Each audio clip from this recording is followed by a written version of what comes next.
South ఇండియాలోనే అతి తక్కువ ధరలకే నాణ్యమైన రత్నాలని అందించే ఏకైక సంస్థ 6JVR.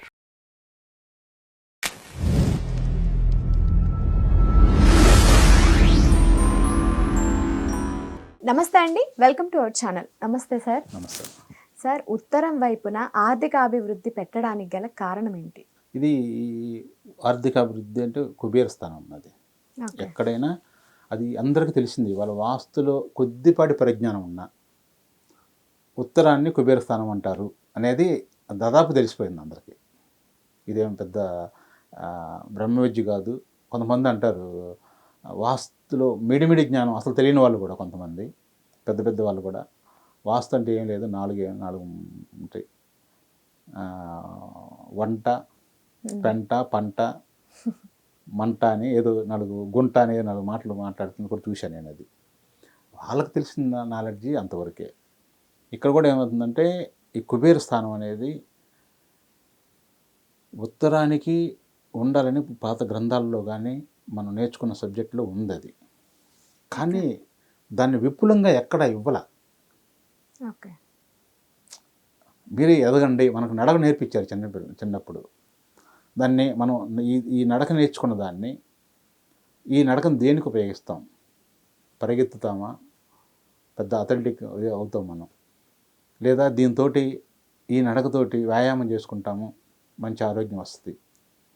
లేదా ఏం లేకుండా కూర్చున్నాము, అట్లానే కూర్చొని ఉంటున్నాం. ఎప్పుడు నడక నేర్పారు చిన్నప్పుడు మన పిల్లలు, పెద్దవాళ్ళు. అలానే ఉండిపోతాం, రోగాలు వస్తుంటాయి. అదేవిధంగా మనకి కుబేర స్థానం అనేది ఆర్థికపరమైన అంశాలకి ఇచ్చారు వాస్తుశాస్త్రంలో. అంటే ఉత్తరం అనేది కుబేర స్థానం అంటే ఒక మంచి పొజిషన్లో చెప్తున్నారు కదా. మామూలుగా ఉత్తరం అంటే కొంచెం ఒక చెడు అన్నట్టుగా చూస్తారు కదా. ఉత్తర ముఖం అంత మంచిది కాదు. అది వేరు. అది కొన్నిటికి అది మనం ఇక మీరు చెప్పేది ఏంటంటే కొన్ని ఉత్తరం అనేది పూర్వం రోజుల్లో మన పల్లెటూళ్ళలో శ్మశానం ఉత్తరం వైపు ఉంటుంది. ఉత్తరం తల దిక్కి పడుకోకూడదు. ఇట్లాంటివన్నీ మనకి అది సైంటిఫిక్ రీజన్స్. అవన్నీ మనకు సంబంధించిన గాలి కానీ, ఇప్పుడు దక్షిణం వైపు వచ్చి నుంచి గాలి చాలా మంచిది. దక్షిణాగ్ని నుంచి వచ్చే గాలి సైంటిఫిక్గా కూడా చాలా మంచిది. నీకు దాన ధర్మాలు చేయకపోయినా దక్షిణం వైపు తలపెట్టుకొని నిద్రపోండి అని చెప్పేసి మన పూర్వీకులు చెప్పారు. దానికి పెద్ద రీజన్ ఉంది. దానికి కూడా ఉత్తరం వైపే శ్మశానం కానీ ఇవన్నీ ఎందుకు ఇచ్చారంటే, అదే దక్షిణం వైపు ఇస్తే ఆ యొక్క శవాలను కాల్చడం కానీ, దాని నుంచి వచ్చే పొగ కానీ మనకు దక్షిణం నుంచి వస్తుంది. కాబట్టి దక్షిణం నుంచి వచ్చే మంచి గాలిని మనం దీంతో కలుషితం చేసుకోవటం ఎందుకని చెప్పేసి ఉత్తరం వైపు ఇచ్చేసారు. ఉత్తరం నుంచి అట్టే వెళ్ళిపోయింది. ఒక్కొక్కసారి మనకి ఉత్తరపు గాలులు అంటారు, మీరు విన్నారో లేదు తెలియదు. ఉత్తరపు గాలులు వేసినప్పుడు అవి మంచిది కాదు. అది మనకు పేదాలు పగిలిపోవటం, ముఖం అంతా ఎండిపోవటం అలా జరుగుతూ ఉంటుంటుంది. సైంటిఫిక్ రీజన్ ఉంది దానికి. అది వచ్చేసరికి అది మనకి అంతా కూడా దాన్ని పరిసరాల వాస్తు కింద వేస్తాం మనం. దాన్ని పరిసరాలు ఎలా ఉండే దాని మీద ఆ టాపిక్ వస్తుంది. కానీ ఇంటికి వచ్చేసరికి మనకు ఉత్తర భాగం ఎలాంటిది అన్నప్పుడు అది ఫైనాన్స్కి సంబంధించింది. ఇప్పుడు మనకు మనిషి శరీరానికి ఎందుకు ఇక్కడే ముక్కు కళ్ళు ఇచ్చారు, ఎందుకే ఇక్కడ పొట్ట ఇచ్చారు, ఎందుకే ఇక్కడ కాళ్ళు ఇచ్చారంటే అది ప్రకృతి సృష్టి. ఇది కూడా అదే. ఇంటికి కూడా పరిశోధన ఇవాళ మనిషి మీద ఎన్ని పరిశోధనలు జరుగుతున్నాయండి. ఎప్పటికెప్పుడు మన ఆలోచనలు, మన యొక్క గట్ హెల్త్కి పెద్ద లింక్ ఉంటుందని ఈ మధ్య కొత్తగా పెద్ద సబ్జెక్ట్ ఇది. వాస్తవం కూడా అది ఎప్పటి నుంచో చెప్పలేదా అంటే చెప్తున్నారు. కానీ ఇవాళ కనుక్కుంది పెద్ద అమెరికాలో కూడా శాస్త్రవేత్తలు కూడా మనిషికి మెయిన్ ఏంటంటే గట్ హెల్త్, ఈ యొక్క ప్రేగులకు సంబంధించింది, మైండ్కి సంబంధించిన లింక్ ఉంది. దీని మీద మొత్తం ఆధారపడుతుంది అనేది ఈ మధ్య రీసెంట్గా దాన్ని పరిశోధన కనుక్కున్నారు. అంటే ఇన్ని రోజుల నుంచి వచ్చిన మనకి ఈ యొక్క సర్జరీలు కానీ, ఈ యొక్క అన్ని డిపార్ట్మెంట్లు ఎన్నైతే ఉన్నాయో హెల్త్కి సంబంధించింది, ఇంతకుముందు పూర్వం రోజుల్లో నాడు పెట్టుకునేవాళ్ళు, చూసేవాళ్ళు. ముందు 3 రోగాలు ఏ చెప్తారు, వాతం, పిత్తం, కఫం అని చెప్పేసి. అదేదో బాగా లేకపోతే దానికి ఒక మందు ఇచ్చేవాళ్ళు. ఇవాళ ముక్కులని ఈ రంధ్రానికి ఒక డాక్టర్, ఈ రంధ్రానికి ఒక డాక్టర్ ఉండే పరిస్థితి వచ్చింది. దానికే చెప్తున్నాను, ఉదాహరణ చెప్తున్నాను. అలాంటి పరిస్థితి, అంత టెక్నాలజీ డెవలప్ అయిన తర్వాత కూడా ఇదంతా కాదు. ఇప్పుడు ఈ కొత్తగా లేటెస్ట్గా మనకి కనుక్కున్నారు, మనిషి యొక్క ప్రతి దానికి కూడా అనారోగ్యానికి గట్ హెల్త్ చాలా ఇంపార్టెంట్ ఉంది. దీని నుంచి అన్ని అనర్థాలు జరుగుతున్నాయని చెప్తున్నారు. అదే రకంగా నేను కూడా ఇదైతే ఏ రకంగా అయితే చెప్పారో నేను వాస్తుశాస్త్రంలో కూడా నేను గమనించింది ఏంటంటే ఇది కూడా ఒక వస్తువు లాంటిది. వాస్తు అనే పేరు ఎందుకు వచ్చిందంటే వస్తు అనే దాని నుంచి వచ్చింది. ఇది వస్తువు, ఇది ఇల్లు కూడా. ఓకే. మనిషి కూడా వస్తువే నా దృష్టిలో.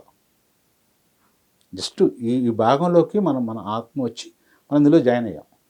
కొద్ది రోజులు ఉంటాం, దీని నుంచి విడిపెట్టి వెళ్ళిపోతాం. ఇల్లు కూడా అంతే, అదొక వస్తువు. ఆ వస్తువును ఎలా యూజ్ చేసుకుంటున్నాము అందరికి అవసరం లేదు కదండి. ఇప్పుడు నేను 25 సంవత్సరాల నుంచి నేను అనుభవించేసి మొత్తం ఎన్నో నేర్చుకొని ఇవన్నీ చేసుకొని నేను చెప్తున్నాను. మామూలు మనిషికి ఒక మాట అనడానికి పెద్ద లెక్క ఉంది. ఇప్పుడు 500 కోట్లు పెట్టి సినిమా తీస్తే 100 రూపాయలు టికెట్ పెట్టుకొని ఆ సినిమా బాగాలేదంటే సరే, బాగుంటూ బాగాలేకపోవటం అనేది వాడికి నచ్చపడం తీసి పక్కనవి, కానీ అంత ఈజీగా చెప్పగలుగుతున్నాడు. అదే రకంగా 10 సంవత్సరాల నుంచి మేము ఈ ఫీల్డ్లో ఉండి దీని మీద ఎన్నో పరిశోధనలు చేసి మన పూర్వీకులు ఇచ్చిన గ్రంథాలను కానీ వాళ్ళు ఇచ్చిన ముడి సరుకుని మనం తీసుకొని దాన్ని డెవలప్ చేసుకుంటూ వెళ్తున్నాం.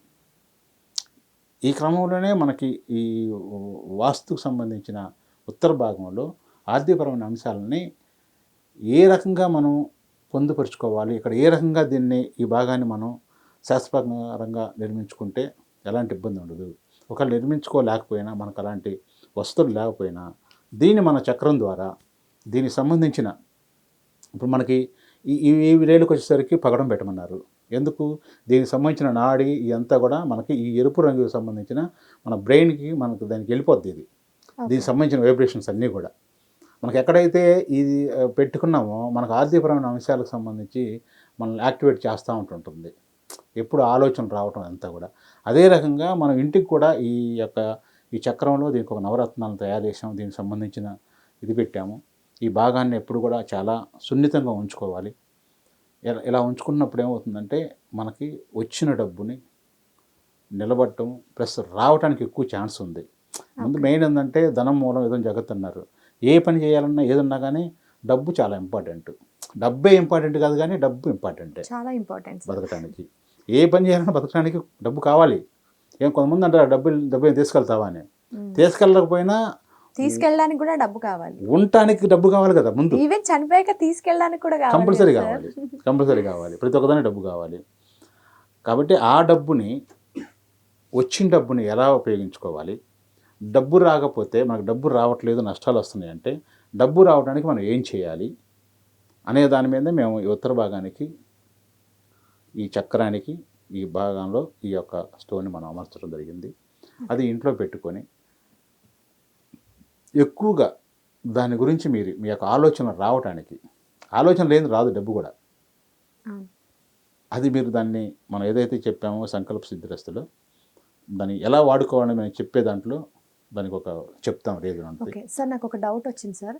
ఇందాక మీరు ఆ స్టోన్ చూపించినప్పుడు అంటే ఈ సంకల్ప సిద్ధి చక్రంలో ఈ స్టోన్స్ పెట్టడం కన్నా ఆ పర్సన్కి ఒక రింగ్ పెట్టడం వల్ల సెట్ అవుతుంది అన్నట్టుగా చేయరాదంటారా?